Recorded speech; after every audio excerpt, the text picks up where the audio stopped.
بسم اللہ الرحمن الرحیم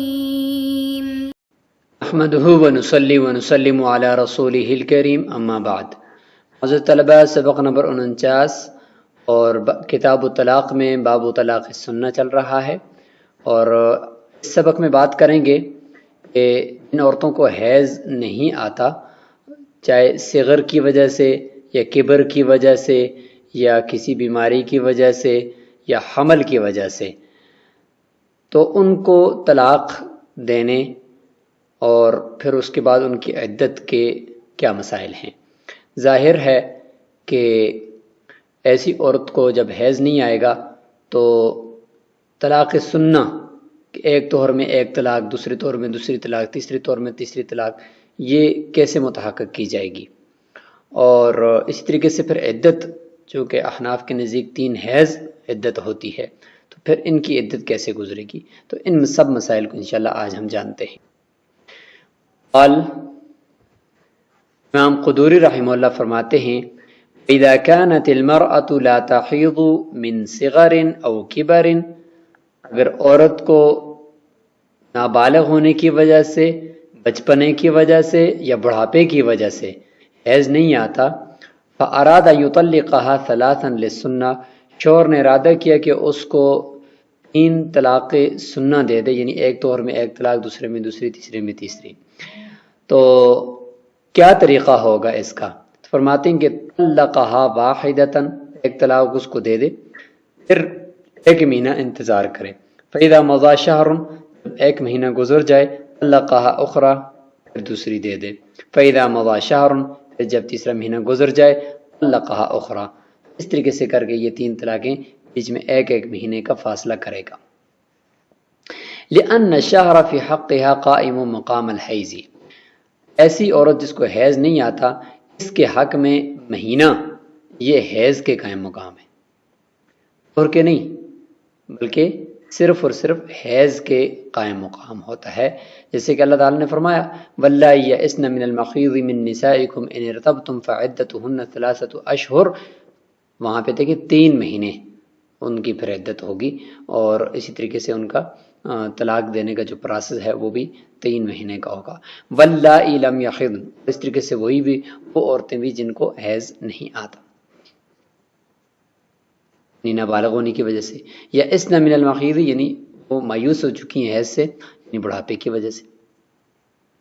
فرماتے ہیں: والاقامۃ فی حق الحیض خاصۃ،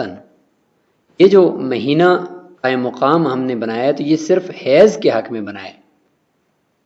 یہ جو 1 مہینہ ہے یہ حیض کے قائم مقام ہے صرف اور صرف، ورنہ بعض مشائخ نے اس کو حیض اور طہر دونوں کے قائم مقام قرار دیا، یا بعض نے صرف طہر کے قائم مقام قرار دیا کہ بھئی اس میں چونکہ طلاق دی جاتی ہے 1 مہینے بعد پھر طلاق دی جاتی ہے تو یہ طہر کے قائم مقام ہو، بعض نے کہا کہ نہیں حیض کے قائم مقام ہے، بعض نے کہا نہیں حیض اور طہر دونوں کے قائم مقام، لیکن صحیح قول یہ ہے کہ یہ صرف اور صرف حیض کے قائم مقام ہے۔ اس کی دلیل یہ دیتے ہیں کہ حتی یقدر الاستبراء فی حقہما بالشہر، یہاں تک کہ استبراء بچپن میں نابالغہ بچی کے حق میں اور بوڑھی عورت کے حق میں استبراء رحم جو کیا جاتا ہے وہ 1 مہینے کے ساتھ مقرر کیا جاتا ہے، یعنی اگر یہ باندھی ہو تو اس کا اگر نکاح کسی دوسرے کے ساتھ کر دیا جائے تو اگر یہ نابالغہ ہے یا بوڑھی ہے، حیض نہیں آتا، تو استبراء کا مطلب ہوتا ہے کہ پتہ چل جائے کہ اس کے پیٹ میں بچہ ہے یا نہیں، اور وہ حیض سے ہی پتہ چلتا ہے۔ تو اگر ان کو حیض نہیں آتا تو پھر ان کے لیے شہر، مہینہ مقرر کیا گیا کہ بس 1 مہینہ تک اس کو اپنے پاس رکھو، اس کے بعد ہم بستری کر سکتے ہو، بس یہی اس کا استبراء رحم ہے۔ اور وہو بالحیض، اور استبراء رحم تو حیض کی وجہ سے ہوتا ہے نہ کہ طہر کی وجہ سے۔ تو یہاں پتہ چلا کہ شہر کو ہم نے حیض کے قائم مقام، یعنی استبراء میں حیض دار و مدار ہے تو اس کے قائم مقام ہم نے شہر کو کر دیا۔ پتہ چلا کہ یہ جو ہم مہینے مقرر کر رہے ہیں یہ حیض کے قائم مقام ہیں، نہ کہ طہر کے، نہ کہ حیض اور طہر دونوں کے۔ اشکال تو ہوگا کہ جب یہ حیض کے قائم مقام ہے تو پھر طلاق دینی نہیں چاہیے آپ کو، کیونکہ طلاق پھر حیض میں آئے گی۔ تو ہم کہتے ہیں کہ قائم مقام ہونے کا مطلب ہے ہی نہیں، وہ چیز ہونا تو نہیں ہے، لہذا مہینہ جب حیض کے قائم مقام ہے تو بیائی نہیں، وہ حیض تو نہیں بن جاتا کہ حیض میں طلاق واقع کرنا ممنوع ہے، لہذا طلاق واقع کی جا سکتی ہے۔ ثم ان كان الطلاق في اول الشهر تعتبر الشهور بالاحلہ۔ اچھا، اب جب ہم مہینے کا اعتبار کریں گے کہ ایک مہینے بعد ایک طلاق، ایک دوسری مہینے کے بعد دوسری طلاق، تو یہ مہینے کیسے شمار کریں؟ 30 دن شمار کریں یا کوئی اور ترتیب بھی ہے؟ فرماتے ہیں کہ اگر طلاق اس نے اسلامی مہینے کے اعتبار سے مہینے کے پہلے دن کی ہے، یکم تاریخ کو، پھر چاندوں کے ذریعے سے ان مہینوں کا اعتبار کے، چاہے وہ 29 کا ہو یا 30 کا ہو، تو چاند کے اعتبار سے ہم 3 مہینے پورے کریں گے۔ جب 3 مہینے ہوں گے، یعنی ایک مہینہ ہوگا پھر ایک طلاق، پھر دوسرا مہینہ، پھر دوسری طلاق، چاند کے اعتبار سے۔ وَإِنْ كَانَ فِي وَسَطِهِ، اگر یہ طلاق اس کے درمیان میں دی ہے، یعنی 14 یا 15 تاریخ کو دی ہے، تو فَبِالْأَيَّامِ فِي حَقِّ التَّفْرِيق، جدائی اور طلاق کے حق میں تو یہ دنوں کے اعتبار سے ہمیں 3 مہینے پورے کرنے ہوں گے۔ 30 دن گزریں گے تو پھر ایک طلاق، پھر 30 دن گزریں گے تو اس طریقے سے کر کے۔ وفی حق العدت، اور عدت کے حق میں، عدت کیسے گزارے، تو اس کے حق میں بھی امام ابو حنیفہ رحمہ اللہ کے نزدیک یہ دنوں کے اعتبار سے ہی اس کو پورا کیا جائے گا، جبکہ صاحبین فرماتے ہیں کہ یکمل الاول بالاخیر، اگر مہینے کے درمیان میں طلاق ہوئی ہے تو یہ جو مہینہ ہے مثلا اس کے اگر 15 دن باقی ہیں، اس کو مکمل کیا جائے گا بالآخر، آخری مہینے کے میں سے 15 دنوں کے ساتھ، یعنی 15 دن یہ ہو جائیں گے اور آخر میں ہم ایک اور مہینہ شمار کریں گے جس کے صرف 15 دن شمار کریں گے، تو پہلے کو آخری مہینے کے ساتھ مکمل کر دیا جائے گا، اور والمتوسطان بالاحلہ، اور درمیان کے جو 2 مہینے ہوں گے ان کو چاندوں کے اعتبار سے دیکھیں گے۔ یہ ذرا آسان لگتا ہے صاحبین کا یہ قول، اور اسی کے اوپر فتویٰ ہے۔ وہی مسئلۃ الاجارات، یہی اجارے کا مسئلہ ہے کہ اگر کوئی آدمی کسی کی کرائے کے اوپر بلڈنگ میں رہ رہا ہے، تو اگر مہینے کے اعتبار سے مطلب انہوں نے مقرر کیا ہوا ہے، تو اگر یکم تاریخ سے ہے مطلب اجارہ شروع ہوا ہے، تو پھر چاند کے اعتبار سے مہینہ شمار ہوگا، اور اگر وہ درمیان میں ہے تو پھر امام ابو حنیفہ رحمہ اللہ فرماتے ہیں کہ دنوں کے اعتبار سے، صاحبین فرماتے ہیں کہ اسی ترتیب سے اگر 3 مہینے کا مثلا اگر اجارہ ہے تو پہلا اور آخری مہینہ جو ہے وہ اس طریقے سے پہلے کو آخر کے ساتھ مکمل کیا جائے گا، اور درمیان والوں کو چاند کے ذریعے سے دیکھا جائے گا۔ قال امام قدوری رحمہ اللہ فرماتے ہیں وَيَجُوزُ أَن يُطَلِّقَهَا وَلَا يَفْصُلُ بَيْنَ وَطْئِهَا وَطَلَاقِهَا بِزَمَانٍ، ایسی عورت جس کو حیض آتا نہیں ہے اس کو طلاق دینا جائز ہے، اور اس طریقے سے کہ اس کو طلاق دے اور اس کی ہم بستری اور اس کی طلاق کے درمیان کسی قسم کا کوئی فاصلہ نہ کرے، ہم بستری کی فوری بات، کوئی زمانے کا بیچ میں فصل نہ ہو، طلاق دی جا سکتی ہے ان کو، ورنہ تو اگر حیض والی عورت ہو تو اس کو حالت حیض میں بھی طلاق نہیں دے سکتے، اور حالت طہر میں بھی، ایسے طہر میں طلاق دیتے ہیں جس میں ہم بستری نہ کی ہو۔ امام ظفر رحمہ اللہ فرماتے ہیں یفصل بینہما بشہر، نہیں، ہم بستری کے بعد 1 مہینے تک طلاق نہیں دے گا، لہذا ہم بستری اور طلاق کے درمیان 1 مہینے کا فاصل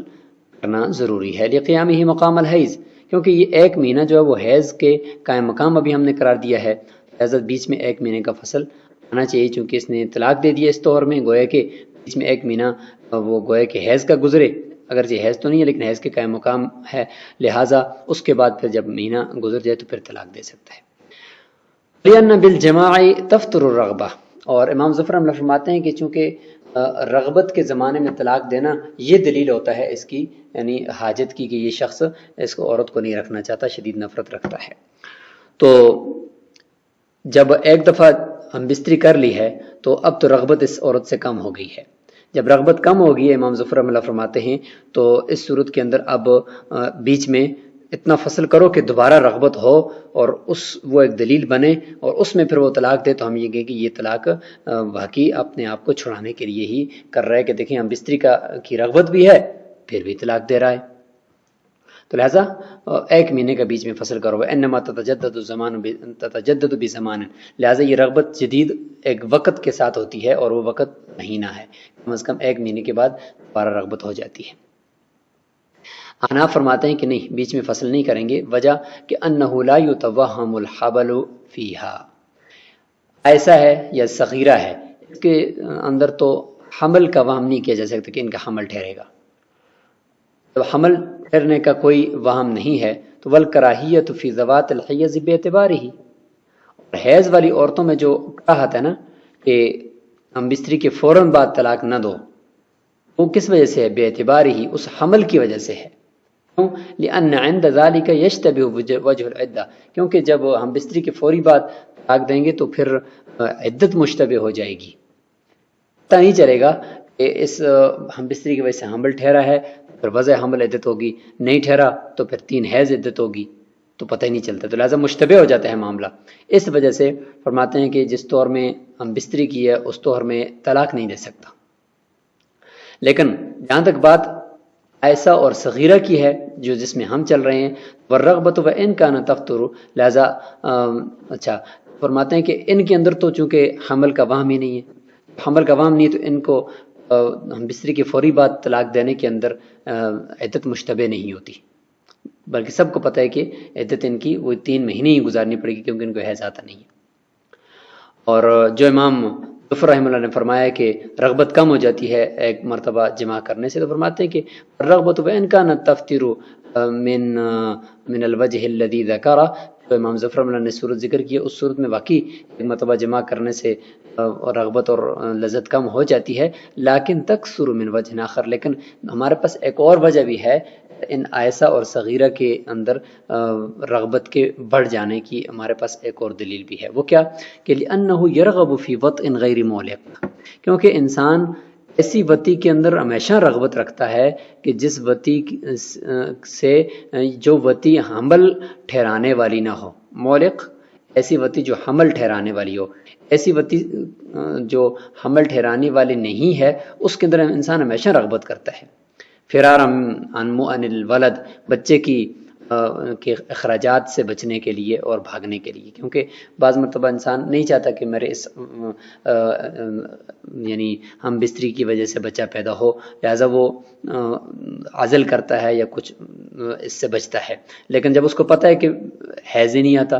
یا اس کو پتہ ہے کہ مطلب بیوی حاملہ ہے، یا اس کو پتہ ہے کہ بیوی بوڑھی ہے، تو اب اس کے بعد اگر وہ جتنا بھی اس کے ساتھ ہم بستری کرے گا رغبت ہی ہوگی، کیونکہ یہ چیز تو اس کو بہرحال نہیں ہے کہ بچہ پیدا ہوگا۔ فکان الزمان زمان الرغبہ، سارے کا سارا زمانہ جو ہے ان عورتوں کے حق میں وہ رغبت ہی کا زمانہ ہوتا ہے، لہذا رغبت کا کم ہونے والی کوئی بات جس طرح امام ظفر رحمہ اللہ فرماتے ہیں وہ نہیں ہے، تو اس لیے اگر ہم بستری کے فوری بعد بھی ان کو طلاق دی جائے تو کوئی مسئلہ نہیں ہے۔ فسارہ کا زمان الحمل، حاملہ عورت کے زمان کی طرح ہو گیا کہ اس کو جس وقت بھی طلاق دو، ہم بستری کی فوری بعد طلاق دو پھر بھی دے سکتے ہو، کیونکہ اس کے اندر عدت مشتبہ ویسے بھی نہیں ہوتی، کیونکہ سب کو پتہ ہے کہ اس کا حمل ہے اور حمل کی وجہ سے عدت وضع حمل ہوتی ہے، لہٰذا اس میں عدت بالکل بھی مشتبہ نہیں ہوتی، تو بالکل یہ مسئلہ بھی اسی کی طرح ہے۔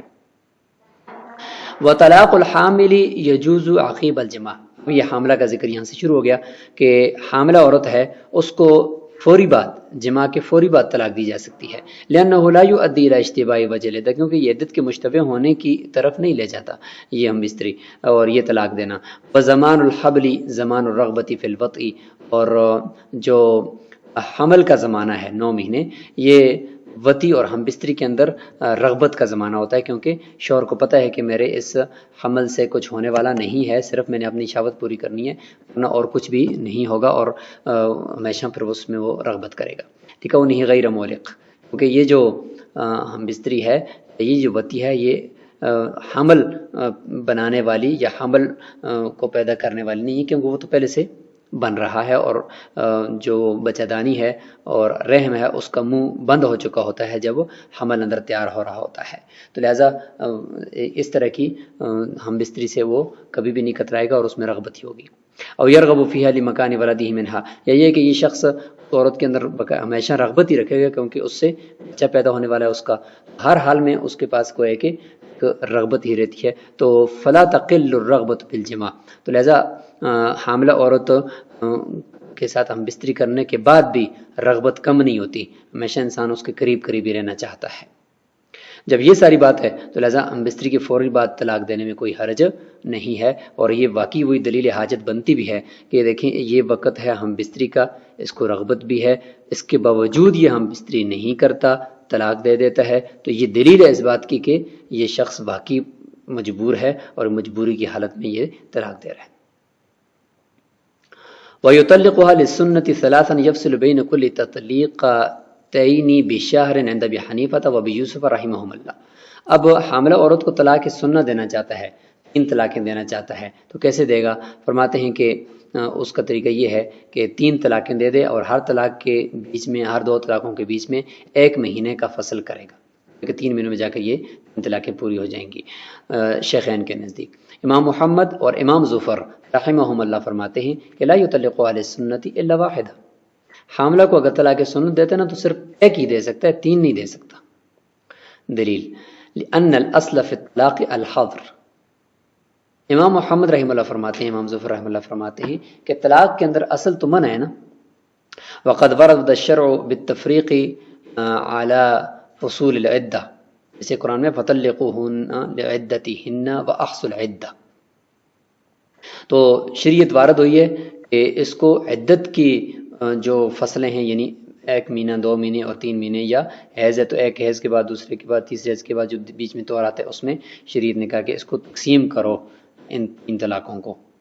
وہ کس طرح کرو؟ 1 حیض کے بعد طہر آ گیا، پھر دوسرے اس کے بعد پھر حیض آیا، پھر طہر آ گیا، پھر حیض آیا، پھر طہر آ گیا. تو اس طریقے سے تم طلاقیں طہر کے اندر تقسیم کر سکتے ہو. شریعت تو اس طریقے سے وارد ہوئی ہے. اچھا، جب شریعت اس طریقے سے وارد ہوئی ہے، امام محمد رحمہ اللہ فرماتے ہیں تو والشارع فی حق الحامل لیس من فصولها. اور جو ہم نے قبل میں پڑھا تھا کہ عائشہ اور صغیرہ ہیں، ان کے حق میں مہینے ہیں، جیسے قرآن کی سورہ طلاق میں ہمیں پتہ چلا. اور جو حیض والی ہیں تو ان کے لیے گویا کہ ہر طور کے اندر 1 طلاق ان کو دینی ہے. تو حاملہ عورت کو اگر یہاں پہ دیکھا جائے، جس مسئلے کے اندر ہم ہیں، تو حاملہ عورت کے حق میں مہینہ، وہ تو عدت کے فصول میں سے نہیں ہے، یعنی وہ عدت اس کی مہینوں کے اعتبار سے تو نہیں شمار کی جاتی، بلکہ حاملہ عورت کی عدت ہی وضع حمل ہے. تو مہینے پھر ہم کیوں شمار کریں کہ 1 مہینے کے بعد 1 طلاق، پھر دوسری طلاق، پھر تیسری مہینے کے بعد تیسری طلاق. لہٰذا اس میں مہینوں کا اعتبار نہیں ہے، صرف 1 ہی مرتبہ طلاق دیں گے اور 1 ہی طلاق اس کو دیں گے. دوسری طلاق اس کو سنت کے مطابق نہیں دے سکتے، کیونکہ اس کا سارا زمانہ طہر کا ہے جب تک کہ بچہ پیدا نہیں ہوا. تو گویا کہ یہ 1 ہی طہر ہے. اس کی مثال کل ممتدتی سارا کل ممتدتی طہرها، یہ اس عورت کی طرح ہوگی جس کا طہر بہت ہی زیادہ طویل ہو چکا ہے، اس کو حیض کئی مہینے تک نہیں آتا. تو اس عورت کے کو اگر آپ کوئی طلاق سنت دو گے تو صرف 1 ہی طلاق دے سکتے ہو، اور اس کے بعد چھوڑ دو گے کہ وہ اس کی عدت پوری ہو جائے، کیونکہ اس کی جو کا طہر ہے وہ طہر لمبا ہو چکا ہے. تو 1 طہر میں 1 ہی طلاق ہوتی ہے. لہٰذا یہاں پر بھی حاملہ عورت کا گویا کہ یہ طہر لمبا ہو چکا ہے وضع حمل تک، تو لہٰذا اس کو 1 ہی طلاق دی جا سکتی ہے، سنت کے مطابق 2 یا 3 نہیں دی جا سکتی. یہ ہو گیا امام محمد رحمہ اللہ کا قول. شیخین کی دلیل، ہر مہینے کے بعد 1 طلاق اس کو دیں گے. ان کی دلیل یہ کہ ان الاباحۃ لعلۃ الحاجۃ، طلاق جو مباح کی گئی ہے وہ حاجت کی علت کی وجہ سے ہے. حاجت کیا ہے؟ کہ شوہر کو سخت مجبوری ہے، حاجت ہے عورت سے خلاصی پانے کی، اس حاجت کی وجہ سے طلاق مباح کی گئی ہے. والشہر دلیلھا، اور مہینہ کا گزرنا یہ اس حاجت کی دلیل ہے کہ شدید مجبوری ہے اس شخص کو، تو یہ مہینہ گزرنا اس کی دلیل ہے. کیونکہ مہینے کے بعد انسان کو وطی کی رغبت ہوتی ہے، اور رغبت کے باوجود وطی نہ کرنا، طلاق کے اوپر قدم اٹھا دینا، یہ اس بات کی دلیل ہی تو ہے کہ یہ اس شخص کو شدید مجبوری ہے. تو اس مجبوری اور اس حاجت کی دلیل وہ مہینے کے بعد جا کر پتہ چلتی ہے، جب ہم بستری کی لذت آ رہی ہو اور اس دوران بندہ طلاق دے. تو لہٰذا اس لیے ہم نے 1 مہینہ کے بعد دوسری طلاق اور پھر مہینے کے بعد تیسری طلاق اس کے لیے رکھی ہے. کما فی حق العائسۃ صغیرتی، جیسے کہ عائسہ عورت کے بارے میں ہم نے پیچھے پڑھ لیا، یعنی بوڑھی، اور جس کو حیض نہیں آتا، اور اس طریقے سے نابالغ عورت کے حق میں ہے. هذا لأنه زمان تجدد الرغبت علی ما علیہ الجبلۃ السلیمہ. فرماتے کہ یہ 1 مہینہ جو ہم نے مقرر کیا کہ 1 مہینے بعد 1 طلاق، 1 مہینے بعد دوسری طلاق، یہ اس وجہ سے کہ یہ رغبت کے جدید ہونے کا، رغبت کے رینیو اور نئے ہونے کا زمانہ ہے. اس طریقے سے ایک انسان کی فطرت سلیمہ ہوتی ہے، تو ایک سلیم طبیعت اور ایک معتدل طبیعت 1 مہینے کے بعد ہی ہم بستری کی طرف رغبت کرتی ہے. اس لیے ہم نے 1 مہینہ رکھ دیا. فصلح علما دلیلا، پس یہاں حاملہ عورت کے حق میں یہ 1 مہینہ یہ علامت اور حاجت خلاصی پانے کی حاجت کی دلیل کے طور پر منتخب ہو سکتا ہے، تو اس لیے ہم نے 1 مہینہ رکھا ہے۔ اس میں شیخین کا قول ہی مفتبی ہے۔ بخلاف الممتدتی طہر ہوا، صاحبین امام ظفر اور امام محمد رحمہ اللہ نے دلیل دی ہے کہ اس کی مثال ایسی ہے جیسے کہ کسی عورت کا طہر ممتد ہو جائے، لمبا ہو جائے، تو اس عورت کو 1 ہی طلاق سننا دے سکتے ہو، کیونکہ اس کا ایک طور میں 1 ہی طلاق بنتی ہے۔ تو جواب دیتے ہیں کہ متعدد طور کے ساتھ اس کو قیاس نہیں کر سکتے حاملہ کو۔ اس کی دلیل دیتے ہیں کہ لأن العالم فی حقها انما هو الطہر، ممتدہ طور یعنی جس کا طہر بہت زیادہ طویل ہو گیا ہے، اس کے حق میں جو علامت ہے وہ صرف اور صرف طہر ہے، یعنی اس کے حق میں عالم یعنی حاجت کی دلیل، یعنی عورت سے اپنے آپ کو چھڑانا اور اس سے خلاصی پانا، اس حاجت کی علامت اور دلیل اس عورت کے حق میں جس عورت کا طہر بہت طویل ہو جاتا ہے، وہ صرف طہر ہی ہے۔ طہر کے اندر اس کو بستری کی حاجت تھی، لیکن اس کے باوجود وہ اس کو طلاق دے رہا ہے، تو یہ طہر کے اندر طلاق دینا یہ ایک علامت ہے اور ایک دلیل ہے اس بات کی کہ اس کو شدید مجبوری ہے۔ تو وہ عالم اس کے حق میں یعنی ممتدہ طہر عورت کے حق میں جو علامت ہے اس حاجت کی صرف طہر ہی ہے، اور وہ مرجو فیہا فی کل زمان، طہر کی تو ہر زمانے کے اندر امید کی جا سکتی ہے، یعنی یہ بھی امید کی جا سکتی ہے کہ اس عورت کو ابھی حیض آ جائے، پھر طہر آ جائے، پھر حیض آ جائے، پھر طہر آ جائے، تو اس لیے جب تک کہ یہ ایک طہر چل رہا ہے تو ہم یہ کہیں گے اس میں صرف 1 ہی طلاق دو، یہی اس کی دلیل ہے حاجت کی، اور اگلے طہر کا انتظار کرو، کیونکہ ہو سکتا ہے کہ کسی وقت میں دوسرا طہر بھی اس کو آ جائے اور بیچ میں حیض فوری طور پر اس کو آ جائے، ابھی بھی آ سکتا ہے، کل بھی آ سکتا ہے، پرسوں بھی آ سکتا ہے، اس لیے اس میں یہ نہیں کہا جا سکتا کہ بھئی اس کا حیض مکمل طور پر بند ہو گیا، بلکہ وہ حیض والی ہے لیکن یہ جو طہر ہے اس کا وہ طویل ہو چکا ہے، اس لیے اس کے آنے کی امید ہے، لیکن ولا یرجع الحبل، لیکن حاملہ عورت کو دوبارہ حمل ہونے کی موجودگی میں جب تک اس کے پیٹ میں بچہ ہے تو اس کو اس کے ساتھ یہ امید نہیں لگا جا سکتی کہ اس کو حیض آئے گا اور حیض کے بعد دوبارہ طہر آئے گا، پھر حیض آئے گا، پھر طہر آئے گا، تاکہ ہم انتظار کریں اور ہم یہ کہیں کہ صرف 1 ہی طلاق دے دو اور اس کے بعد پھر انتظار کرو، پھر دوبارہ طہر آئے گا پھر دے دو۔ اس کو تو طہر کیا ہے، اس کا تو جب تک بچہ پیدا نہیں ہوا اس وقت تک اس کو حیض نہیں آتا، تو وہ تو کنفرم ہے، جبکہ ممتدہ طہر کنفرم نہیں ہے، کیونکہ اس کو فوری طور پر ابھی بھی حیض آ سکتا ہے، پھر اس کے بعد اگلا طہر بھی آ سکتا ہے، تو اس لیے اس کا جو موجودہ طہر ہے وہی دلیل حاجت ہے، اسی کے اندر صرف 1 ہی طلاق بنتی ہے، زیادہ نہیں دے سکتا طلاق سننا۔ تو خلاصہ یہ نکلا کہ حاملہ عورت اس کو 1 مہینے بعد 1 طلاق، پھر دوسرے مہینے بعد دوسری طلاق، پھر تیسرے مہینے بعد تیسری طلاق، اس طریقے سے کر کے طلاق سننا دی جا سکتی ہے مفتبی قول کے مطابق، جبکہ اس کے مقابلے میں جو ممتدہ طہر ایسی عورت ہوتی ہے جس کا طہر لمبا ہو گیا ہے، اس کو 1 ہی طلاق دیں گے 1 طہر میں، کیونکہ اس کے دوبارہ حیض آنے کی امید ہوتی ہے، لیکن حاملہ عورت کے بچہ پیدا ہونے سے پہلے دوبارہ حیض آنے کی امید ہوتی نہیں ہے، تو اس لیے اس کے لیے تو مہینوں کا اعتبار کریں گے لیکن ممتدہ طہر کے لیے نہیں کریں گے۔ السلام علیکم ورحمۃ اللہ۔